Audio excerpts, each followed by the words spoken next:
Isang 77 anyos na lola ang nagpawaw sa social media matapos niyang gayahin ang sumikat na fairy walk ng actress at TV host na si Ann Curtis sa Kabugahay Falls sa Siquijor. Si Mama Ping, natiyahin ng uploader at Facebook user na si Gera Balingataw, ay makikita na tila lumalakad sa ibabaw ng tubig habang nakasakay sa isang rope swing sa kanilang talon.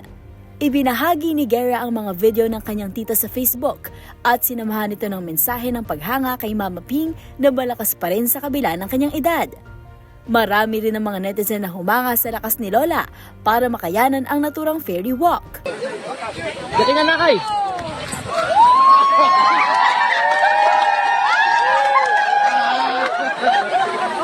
Ang fairy walk ay tumutukoy sa paggalaw na mistulang paglalakad sa tubig habang nakasabit sa isang rope swing, isang gimmick na unang pinansikat ni Ann Curtis sa Instagram noong Marso.